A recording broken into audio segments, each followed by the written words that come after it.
What is up, YouTube? This is Chase Bristow, the Horny Homemaker.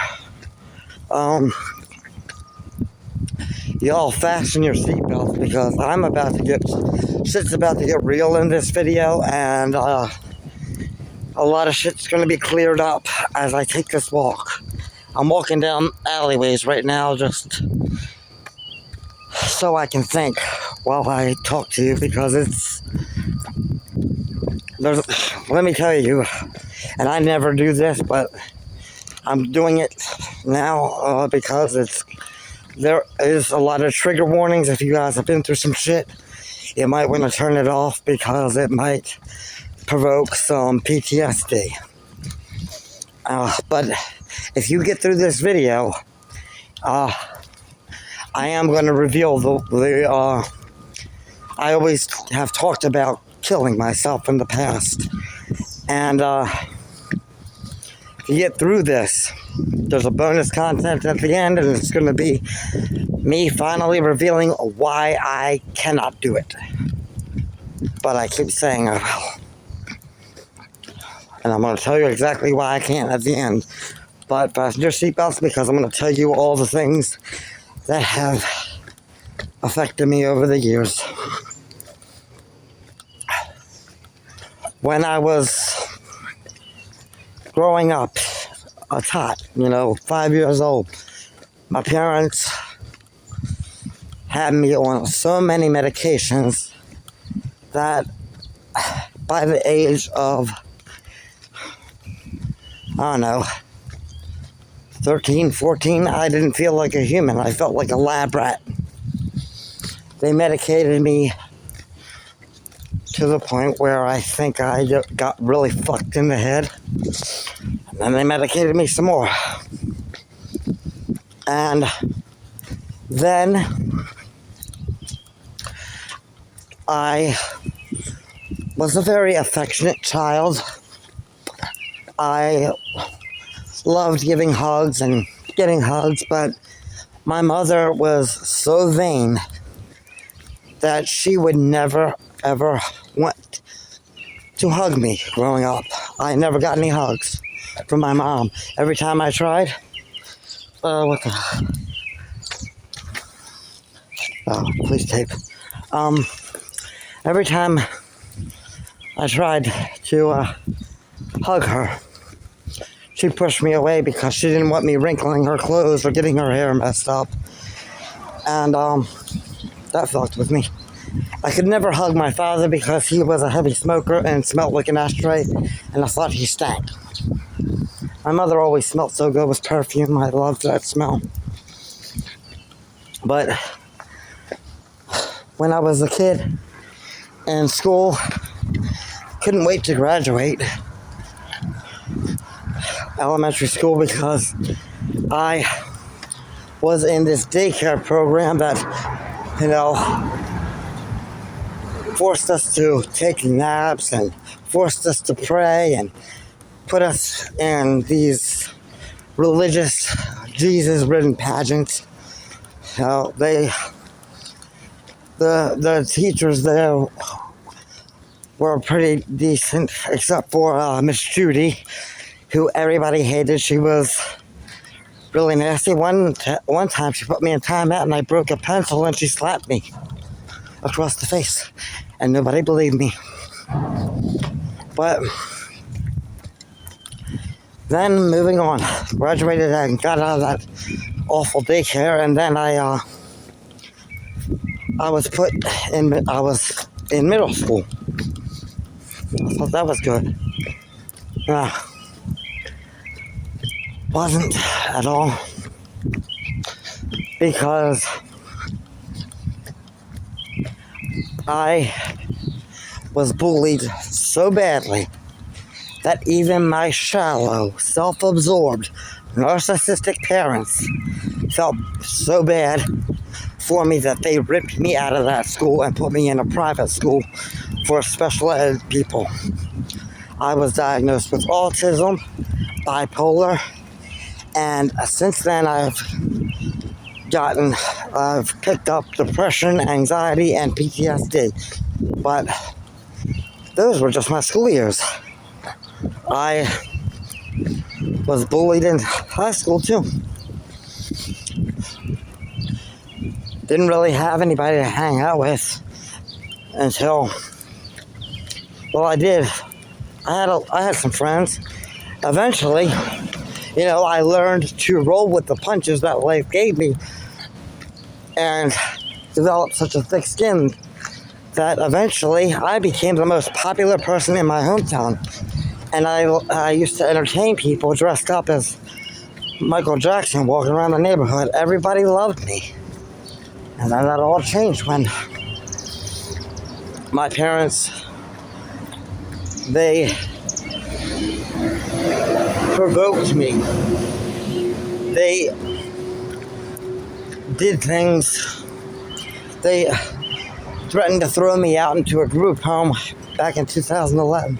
No, there's a lot more between that. I'm getting ahead of myself. So,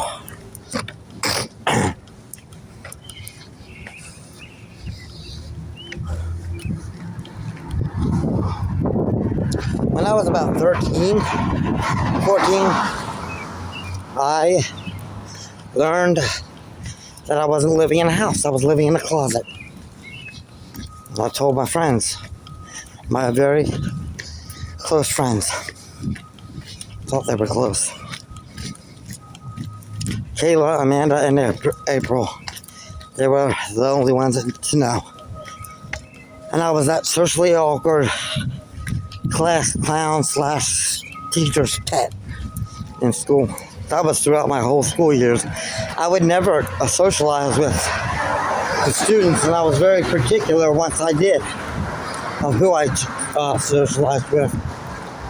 I would always hang out with the teachers because I felt safe. Didn't feel like I was going to get bullied by the teachers. So I became the teacher's pet. But then I had to use that as an act because at 13 I discovered Craigslist. At 13 I became a slut. My mama wasn't going to hug me, so I found men to do that for me.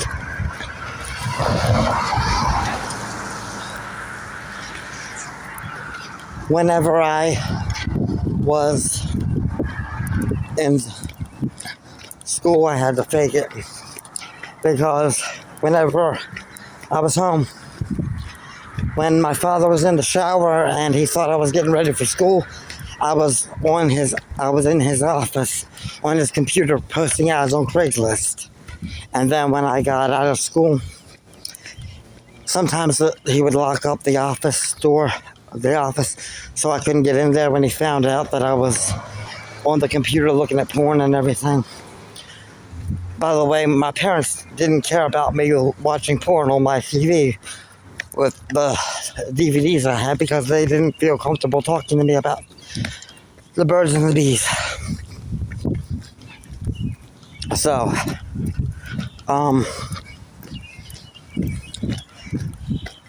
all that is enough to really fuck somebody up. But I'm not even getting to the really real stuff yet. I'm not even close to. That's nothing. That is nothing. So. Why don't you? Anyway. I wasn't myself. I was living a double life. I was pretending to be an adult with the adults who were coming over thinking they were hooking up with an 18-year-old virgin when I was only 13. Used to have a guy over when I got home from school. Told him I just got off work. 13 years old. Every fucking day I had a man. Because I needed some affection. I needed a hug. I need to know what the fuck this thing is.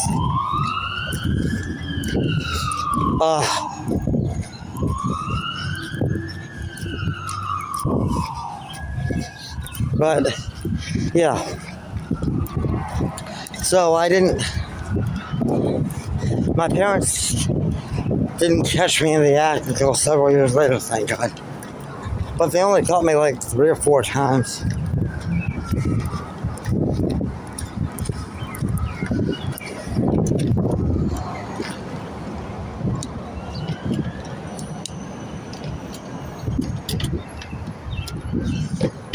Wow. Oh, little bumper guard.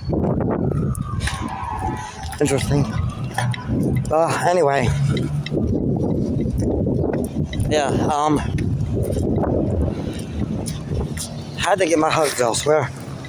I was living a double life, and then when I was about 16, I came out to my parents. And they went through phases. My mother went from denial. She said, "Oh, you're not gay. You're not gay." Then she went to acceptance. But she kept insisting that it was just a fad. "Oh, it's just a fad. You haven't met the right guy yet. You ain't. You haven't been with the right girl yet." What's with all the shirts everywhere? So, had to deal with that. And then, it was just total avoidance. And even when I was living with my parents, once I came out, they stopped taking me to my family get-togethers. I can't remember the last time I went to a poker game with my father. My parents were always going to my aunt's house to play poker, and I was always there with them, going to yard sales and flea markets with my Aunt Renee. But they stopped taking me to my Aunt Renee's house. And Christmas parties, they stopped taking me there as soon as I came out. They just kept me at home all the time. For Christmases, I never got to see my family when I was living there. Thanksgiving, you name it, the only time I would ever see any of them is if they came to visit my parents. And my parents would always do something to piss me off to make me walk away. So I couldn't even visit with my family. But my mother always shopped at this liquor store called Christo's. And once I knew that my mother wasn't ever going to spend any time with me, I started hanging out there, hoping that she would pop in, going shopping for her liquor. And she found out that I was there, and she never came in there again. But through it all, the owners and everybody who worked there took me under their wing. And I finally felt like I had a life. I was amongst friends. I had a family again. It wasn't blood, but it was from Bristow to Christo.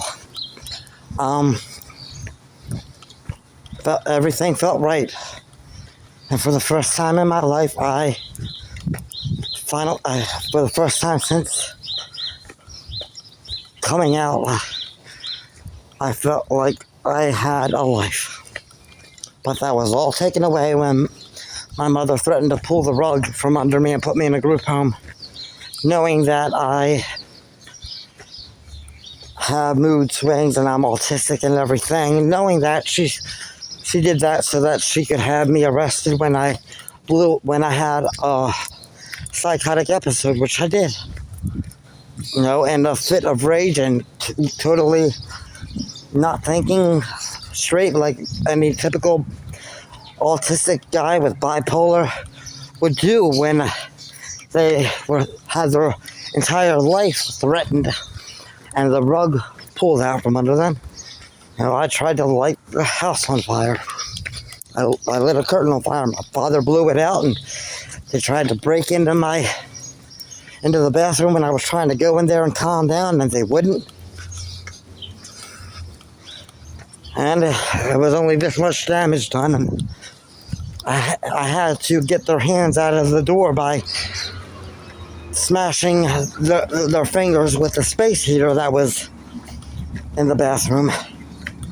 I looked at myself in the mirror. I didn't like what I was seeing because of how they treated me.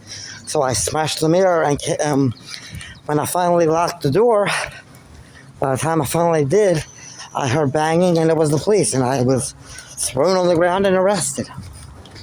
I was put in a nut house for 2 weeks. They told me, oh, you're going to go home, you're going to go home. Then I went to a jail. They told me I was going to go home.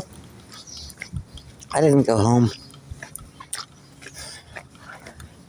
I spent 6 months in jail, and then they said that I was going to go home then, and spent 2.5 years in a group home where I was physically assaulted by these mentally challenged people that make me look normal. But my life has been so fucked for so long, I forget what the fuck the meaning of normal even is, to be honest. So, after I had enough of that, I used my sex appeal and one of my sugar daddies to help me escape, and I had some guy that I was seeing who lived in New York, and I ran off to New York to be with him. It was court ordered that I lived in the group home, but I wanted to escape that and escape the abuse, so I did. And it was, he even said that he was going to propose to me. So I told the guy that I was seeing in Maryland about him, and he was a little upset that he wasn't the only one, but he understood, and he sent me to New York to be with the guy who was going to propose to me, supposedly. Found out that he was living with his girlfriend in New York, and he couldn't have me over. He was already married, and his gay life was a double life. So I was on the streets of New York for 2 weeks, and I got taken in by this guy who wanted me to be his little secret prisoner inside his senior center. And he never bathed. Oh my God, he smelled worse than any homeless person or anything I've ever smelled in my life. And he was morbidly obese, and I didn't care. I needed off the streets of New York after living on the streets for 2 weeks. But then I called my mother, and they said, oh, it's going to be fine. You're only going to be here for a couple weeks. Oh God, I'm running from a dump truck. Well, I will just walk past it. Yeah.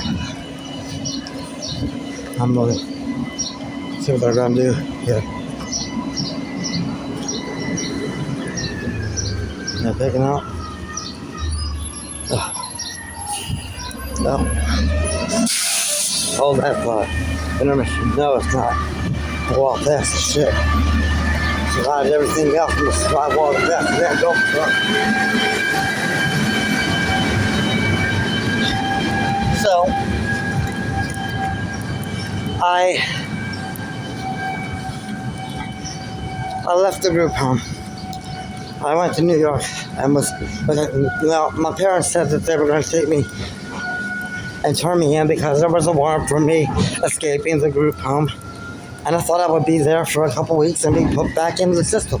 No, I was there for about 6 months, and then they threw me into my parents' house again. And then they really started abusing the fuck out of me. They had me in and out of jail and mental institutions every single time I would get involved with one guy. But if I was a slut, I didn't care. But if it was one guy, they fucked with it. And then they threw me out. Then comes, I finally got out off probation. My cat died. And I didn't have any animatronics because my mother gaslit me into selling them all. So I thought I was ready to go. I was ready to leave until my mother got me Sophie. So my mother gaslit me. You've seen my animatronic collection. I had one that was way, way, way better and way bigger. I had 30 of them, and they were much better quality, and made the ones that I have now look like Dollar Tree things. But my mother made me sell them because every year she would crunch the time that I had to set them up and take them down into impossible levels of amounts of time. Trick-or-treaters came out at 6. I had to have everything in the attic by midnight, or she was going to throw it in a dumpster. And one year it was noon. She let me take everything out. Then it was 1 o'clock, then 2 o'clock, 3 o'clock. When it was 3 o'clock and I had 3 hours to get all the lights out, the fog machines, everything else, I just didn't even have time to plug any of my animatronics in. It just looked like a poorly lit wax museum. So I didn't even have time to plug in many of the lights either. And the inflatables, I just barely had time to set them up. You know, it takes 1 day for the inflatables, 1 day for the lighting, and then 1 day for the fog machines, and the final day is the animatronics. That's how I used to set up, but had to do all that in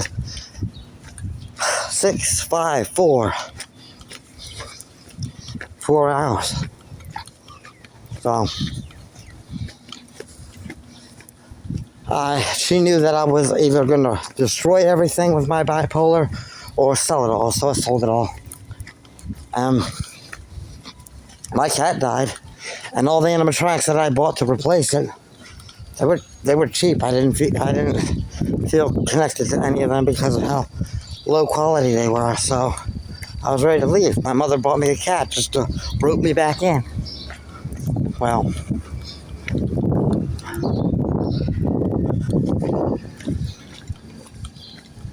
it worked. And then I met this guy who used me for sex, and I have been taken advantage of so much in my life prior to meeting him.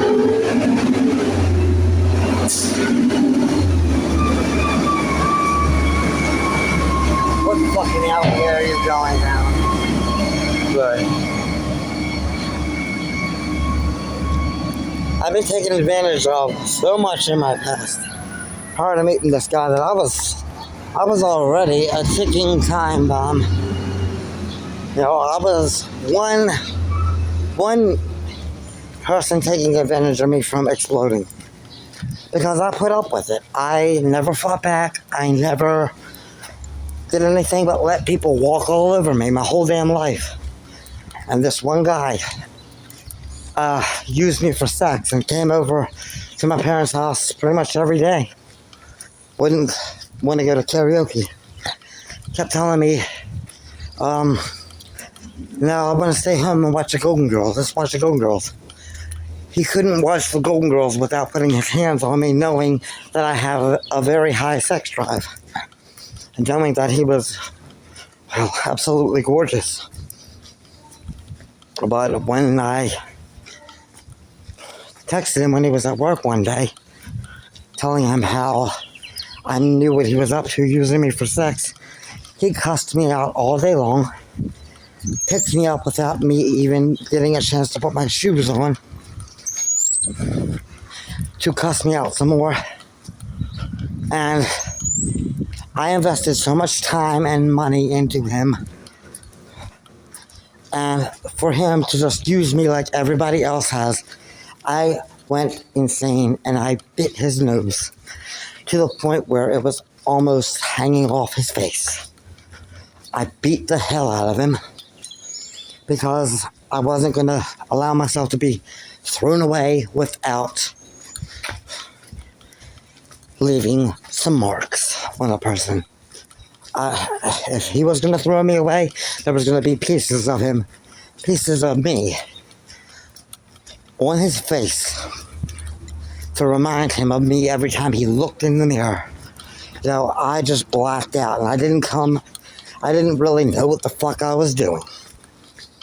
Because it was all those years of anger and frustration and rage and being a doormat and letting people walk all over me for all the way from September 14th, 1990, the day I was born, all the way until April of 2018, when I snapped and let decades of abuse and rage and anger, all those demons just came out on that one man, that one guy who, no, needless to say, I was taken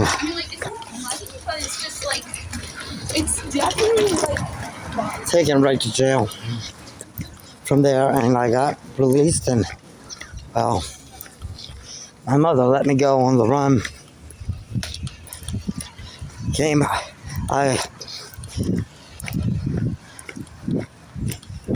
didn't, because the judge wanted to put me away for 9 years in jail. The judge wanted me in jail for 9 years. But then I was traveling the country. My mother came home and heard me on the phone with my public defender saying, "You're going to be put away for 9 years in prison for what you did to that guy." Oh, bonus content, tornado damage.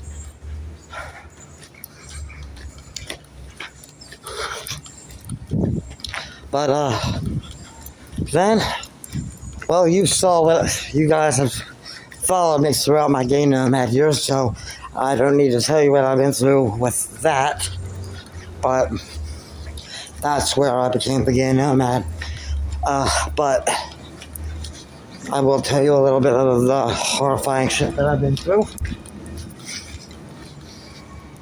Well, I had a best friend on Facebook. Her name was Troya. And I would defend her whenever somebody picked on her. I'd jump down their throats like any good friend would. And give them a piece of my mind. Let them know to back the fuck off. Let her live her life. She ain't hurt nobody. Well, it was rather stupid of me because after so many years, I went to visit her for her birthday. She didn't have many friends, and she had a very shitty birthday that she didn't even want to be there, but I had met somebody by the name of Michael Lee's gang, and we hit it off to the point where we had our first date, and it only took a 30-minute intermission when he dropped me off and then picked me back up. It ended up in marriage, and I called my parents. They pretended to be so excited about it, and they said, "Oh, we're going to get a U-Haul truck, and we're going to bring everything to you, all your property. We're going to bring your cat to you." And we got married, and they kept saying, "Let us know when you get home safe. Let us know when you get home safe. We'll give you $1,000 for your wedding present. We're going to give you $500 now, $500 when you get home. Just let us know when you get home safe. Send us your exact address so we can send wedding presents." They said they got a U-Haul truck. Well, 3 days into our marriage, 3 days after I told my parents the address for the wedding presents, they sent the police to our door. And I know damn right well they were in touch with my ex-husband, telling him all kind of shit about me. to make him terrified. So once that shit went over, I was back in my parents' house, a prisoner again. Well, it didn't take me long to find somebody to be with. So, found somebody. And, like history repeats itself, my parents did what the hell they had to do to trigger an episode, so I was either in jail or on the run, so the relationship would end. And, well,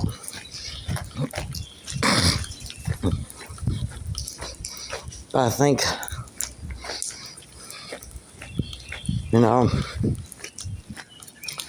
I think they finally did something to end all the legal bullshit with me, because I haven't been bothered by anybody legally anymore. So they did something. My parents are in cahoots with the government. They have a lot of people in the family working for the government, so I'm pretty sure they have that fixed. Because I've been able to get jobs that require background check. Like, I work for Spirit Halloween. They do background checks. So, obviously, I'm clean now. But, that's what I've been through. And then, there was one time when I ran off on my own to be there for somebody who kept complaining that he didn't have any friends or nobody wanted to hang out with him. He would take pictures of himself crying on Facebook. Met him in a Golden Girls fan group too. Oh yeah, by the way, when I got out of jail in Wisconsin, somebody even went as far as telling Troya that I was talking shit about her, and she turned against me. And I was so looking forward to getting out of jail to talk to her and, catch up and tell her everything. But she was somebody, probably my parents fed her lies too. They said that they were going to bring me my shit, all my animatronics and everything. My ex-husband put a case around his life-size Harley Quinn doll so that my cat wouldn't bother it. But cat never showed up. My animatronics never showed up. My parents never showed up. They just sent the police to come pick me up and end my happy little marriage. Why should I be happy? I can't. Not according to my parents. They won't allow that. Moving forward to, well, let me put some filler in and do a little flashback. So, one time like I said, I went to this one guy who didn't have anybody, but I knew I had my court date, and I was going to show up, but I decided not to, just in the name of friendship, in the name of being there for someone, being loyal, a loyal Virgo. I'm a Virgo. We're loyal to a fault. Don't care what the fuck it takes, we're going to be there for people. That's who I am. If I'm there for you, I'm there for you. I don't give a fuck what's going on with me. I need to make sure you're okay. That's how I am. Unfortunately. But I did. I had a court date. I didn't care. There was this cute guy that, I really felt sorry for him. So I left Maryland and went to be with him. Only to find him staring at his fucking phone screen the whole goddamn time I was there. And ignoring me. I left there, and then he started talking shit about me. I was cooking, and I was making something, and he was just sitting there glued to his phone, making a huge mess in the kitchen, not cleaning anything up, and just throwing shit around, and glued to his phone. He was like a fucking zombie. And that brings me to that was the first time that I just had that case still on.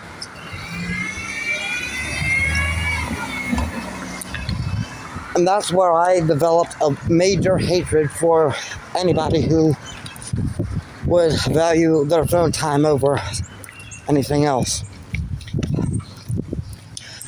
So, back on the streets. But the first time I got back home, I was panhandling in Beverly Hills, which is a big no-no. The second time was, I don't know how I got sent home the second time. Oh yeah, my parents with the marriage thing. And then another time I was sent home by somebody else I wanted to be with, but I went to be with him because we hooked up in a hotel and I went to see him and, I don't know. All this shit show has been so fucking bad though. Like, I have been through all that and I'm not even finished yet. I am not even finished. I wish I could say I was, but I'm not. So, I had all these friends and this huge support team built up by the time I was back on the streets after I got done with being around Mike. When I got thrown out for the last time. But it ended because, well, one of my friends, I'm by Schnooks already.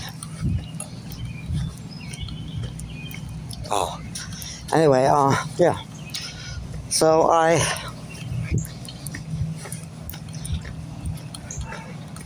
had to deal with that shit. And then a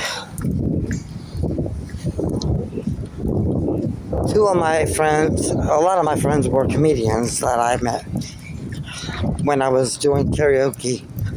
I was networking and I somehow wound up meeting a lot of comedians. Well,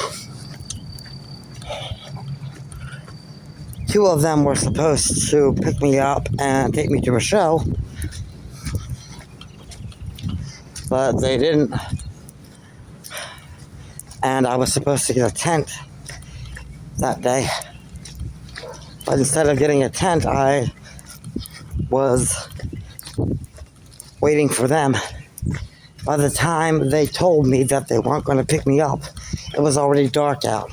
And even if I did get the tent, I couldn't set it up in the woods on cemetery property in the dark. So I attempted to sleep behind a dumpster. And it was pouring down raining and freezing cold. And every one of those people, except for Kim, was having a good time. Melissa, who's now passed away, she was at karaoke. People were buying her drinks. Andrew was at the Oklahoma State Fair. So was Cody. And I found out that everyone was having a really good time that night. And I got a hotel room, and about weeks later, and I found out that everyone was having a good time. Kim was, if I was Kim, I would have been having a good time because she was at a funeral. I love funerals. Fascinated with death. I want to be a mortician. So, as far as I'm concerned, she was. I would have loved them in her. But I was shivering behind a dumpster while all my support team was having a good time. And then, well, I didn't know I was going to be thrown out. I had $5,000. I was on a shopping spree when I was back home. That's how come I never seen Beetlejuice until it came to my apartment. Well, until it was delivered until it was at my apartment.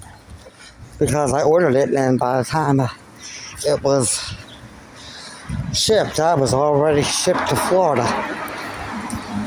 So, I bought a ticket to go see Ricky Martin and Enrique Iglesias, and I was complaining that I didn't have any money. But this was like a month or two later, you know. I didn't know that I was going to be homeless again. I didn't know my parents were going to do that shit to me. So, I did what anybody could do. I went shopping. Anybody who didn't have a care in the world, what was I mistaken?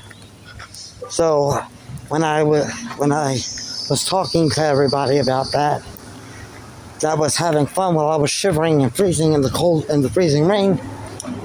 And my two comedian ex-friends, they ditched me and did their comedy act and had fun. Everybody was having fun but me. They all gave me grief and told me that I shouldn't go to see Ricky Martin. Told me I shouldn't enjoy myself. So that's how I lost them.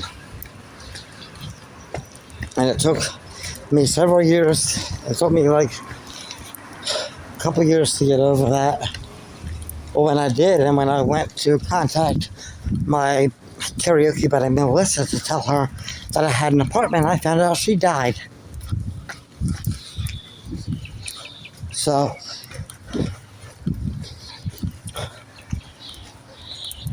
I came to St. Louis. Let's just fast forward, because this is going to be a fucking mini-series. I came to St. Louis.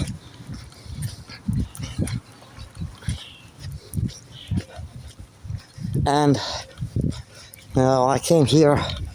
I was in Oklahoma, and I dated this guy who, 22 years old, one of the best hookups I've ever had. Like, literally, I busted a nut without even touching myself, without him even touching me. It was that hot. Just looking at him and having his dick down my throat made me nut. Didn't have to do anything. But, anyway, I digress. So, what happened was, I made peace with Andrew, and to the point where he took us to Florida to pick up my belongings. And, well, Alex, the guy I was dating, total phone addict, by the way, triggering my PTSD from the last guy I went to be with. But bitched me out. He didn't want to get his feet wet. I took him all the way to Florida. He felt so uncomfortable around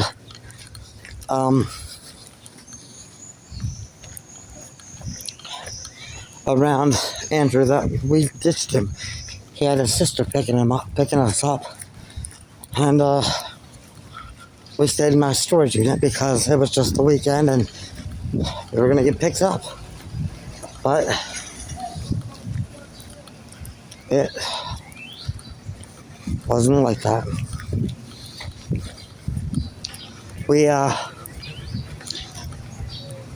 I showed him around and he didn't want to get his feet wet, so I picked him up and carried him through a river just because I'm that kind of guy, I care. And showed him the ocean because he's never seen the ocean before. Then he started bitching me out and being glued to his phone in my storage unit. And I had a problem with that, and we got into a fight. He threw me through the wall and everything.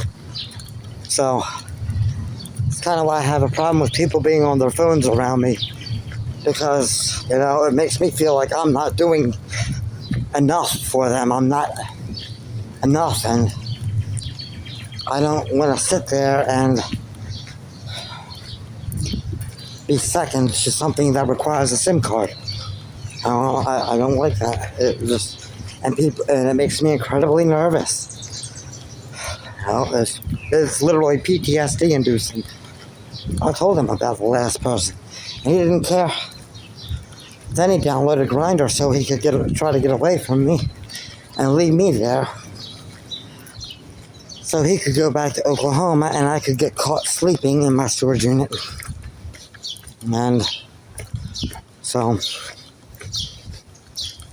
that's when I went to the Caddy Shack and got that converted.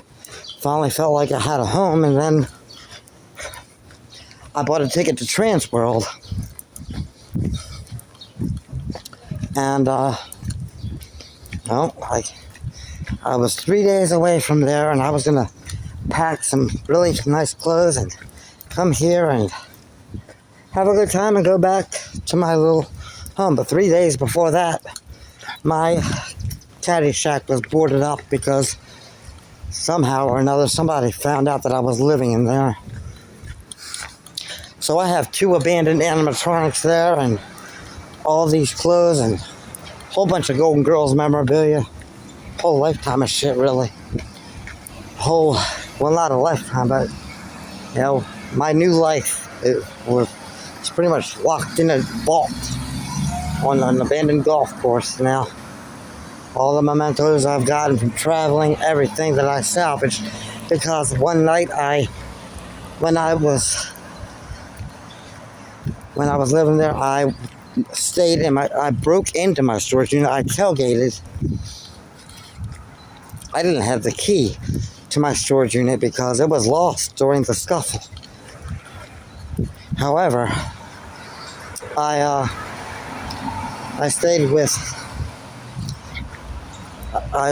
snuck in behind the last person, and then I stayed in my storage unit until 3 o'clock and called an Uber and got everything out of there that I possibly could and put it all in my tiny home that I had. Well, got boarded up. I couldn't even pack a change of clothes, so I stayed with some people that I knew for the next 3 days, and then I came here to St. Louis. Well, I thought that would be a fresh start, but not really. A fresh disappointment, more like it. We'll go down here a little bit, because I met this one guy who I picked up. I had an Uber pick him up, cost me $60. Total phone addict. I was talking to this one guy for about a year, almost, and we were going to meet. He kept we kept talking about meeting, but then this one guy just sat in my apartment glued to his phone, and the only time he put it down was when he was horny, and the other time he was glued to his phone and using me for a place to stay and sex. And I had to buy everything because he said he didn't have any money. It was left in the hotel. So I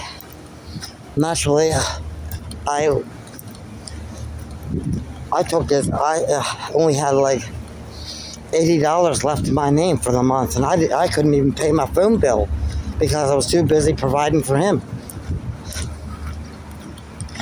I took my last $80 and I went to a movie theater and took his ass to the movies. That way he couldn't bring his backpack or anything, and I made sure that he charged his phone at my apartment.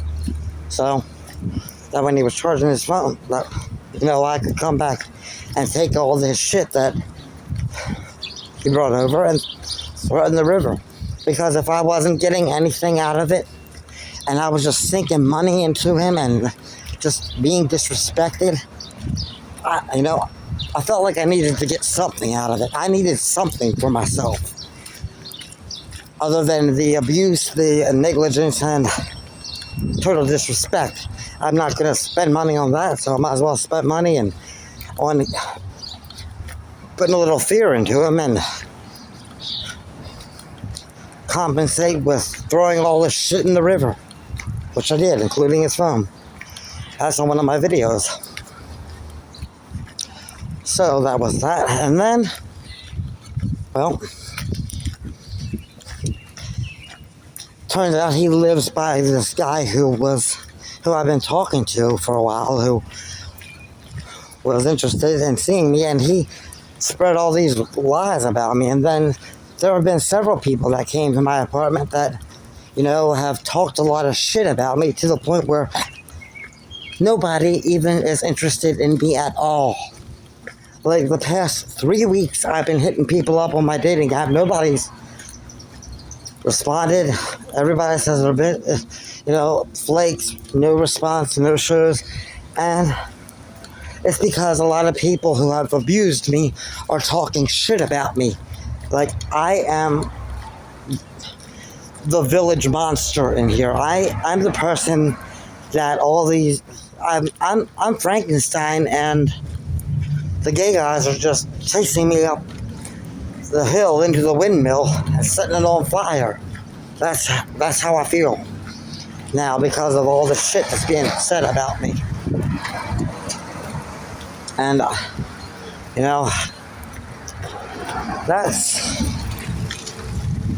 what I've dealt with. That's all the hell that I've dealt with.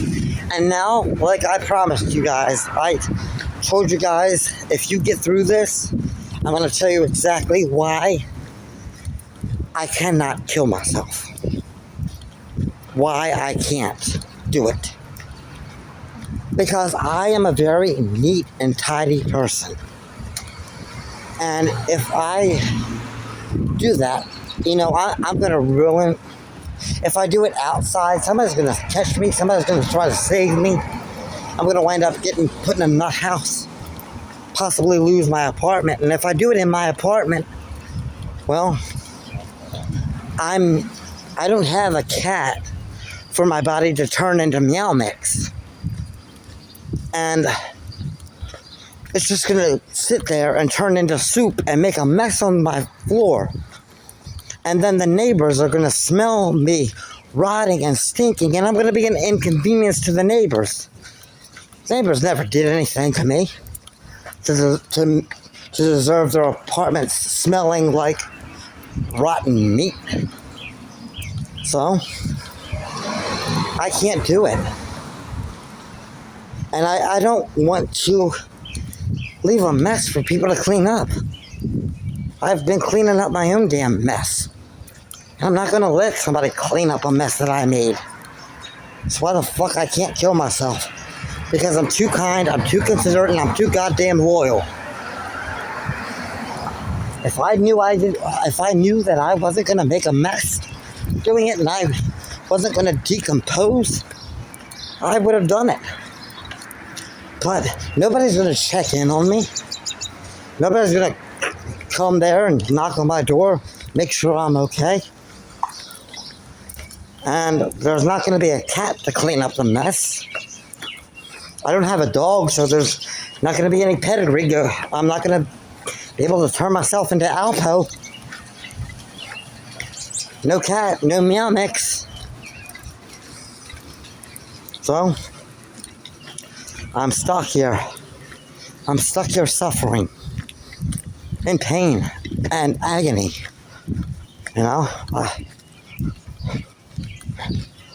That's why I can really identify with Ash from Evil Dead, because I'm like Ash, Shop smart, shop S-smart. This is my boomstick type deal. And instead of battling demons, I'm battling the gay community. They're the deadites. They're the demons. Because of what they put me through. But that's why I can't kill myself.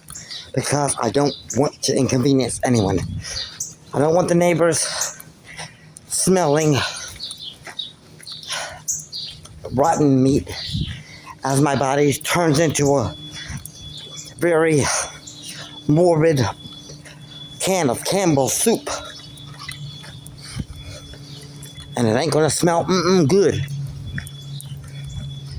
And I I don't have a cat to.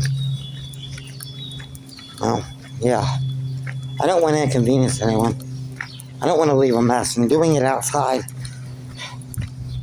Oh, I don't want anybody trying to catch me, or catching me and saving me. So I'm stuck on this earth. I literally can't because I'm too goddamn loyal. I'm too considerate, and I'm too kind. So I just have to battle all these demons known as the gay community. Fuck Pride Month. It's Chase Bristow month. Battling the bitches. Can't pray the gay away, but you can slay the gay away. Huh. That's the fuck I've been doing.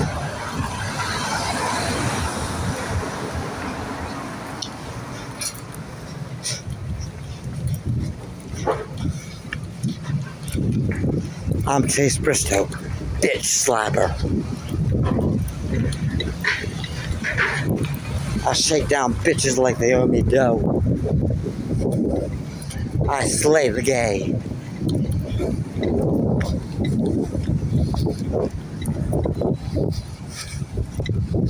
I make them rue the day. That's who I am. A fucking monster slayer. A warrior. A savior. A fucking hero. To all the good of the world. So I battle evil with my one typing hand. And I hold the fucking throne with the other. It ain't a chainsaw, but it does the trick. Can I get a Hall Bristow, baby? I'm here for the good.